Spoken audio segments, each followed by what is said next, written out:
Good evening. This evening we're going to discuss, starting off with the 12th step of growth in acquiring Torah. The 12th step is, as the Mishnah in Pirkei Avot says, is Yishuv. Yishuv literally means like yeshiva almost, to sit, but it's much deeper than that. It's being calm and collected and well thought out before you teach something, say something, or explain something.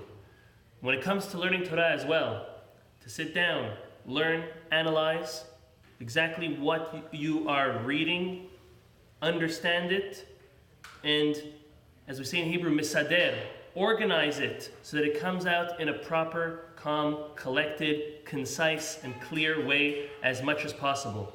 This is one aspect of Yishuv. Another aspect of Yishuv is to promote habit, which as human beings, we are most successful when things are done by habit. There's obviously a negative side to habit as well, but for the majority of things, habit does help. We know that when it comes to prayer, the Talmud says we are supposed to set ourselves a specific place to pray. Not only the same synagogue, but the same place in that same synagogue is the place you should pray every time, because it's a matter of routine, it's a matter of habit, and it promotes less lack of concentration. Same thing as by learning. You should try to learn at the same place. If at possible, learn at the same time.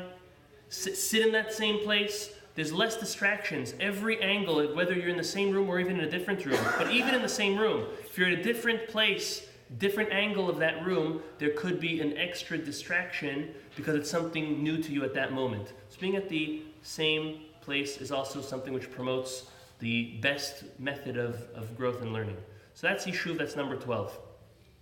To add on to that, another thing that has to do with Yishuv is having clarity in one's mind. I'll share with you something that I grew up with, growing up doing martial arts, that before every class would start, and at the end of every class, and this was instituted by my father, who was my teacher, who is my teacher, and who he learned from his teachers, from his masters, that before every class and at the end of every class, there would be a moment of meditation. Now, I know sometimes in the East, the Far East, meditation could be connected a little bit towards idol worship. But there was no effect of that when it came to the martial arts. The part of that meditation, when you came into class, was to clear your mind from everything outside of the practice, and to now let and allow enter everything just to concentrate for what's going on now. On the way out, a person also meditates and is getting ready to leave the class and now go into the real world back where they came from as a different and a greater person. This is not a Chinese concept, it's not a Japanese concept, it's something they use, it's something I grew up with, learning and teaching martial arts. But it's something that we do all the time. If we look at our day, if we look at the tefillot, we don't jump right into the Amidah, we prepare for that.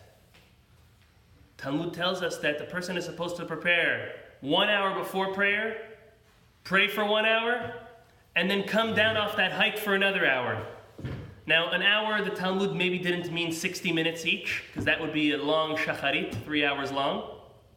But a moment of preparation and a moment of coming down after. The same thing is when it comes to learning Torah, all the more so. Clearing one's mind from all the other distractions, which there are many. Focusing on what you're about to learn with the hope of understanding it in the best way possible and remembering it. These are tools that Chachamim taught us, and they derived it all from the Torah, all from what Moshe Rabbeinu gave to the Jewish people at Mount Sinai. And may we all have the merit to grow with this 12th step. This 12th step, as we say in Hebrew, of Yishuv, of being calm, collected, and well thought out, even before coming to study Torah. Baruch Adonai Le'olam. Amen ve'amen.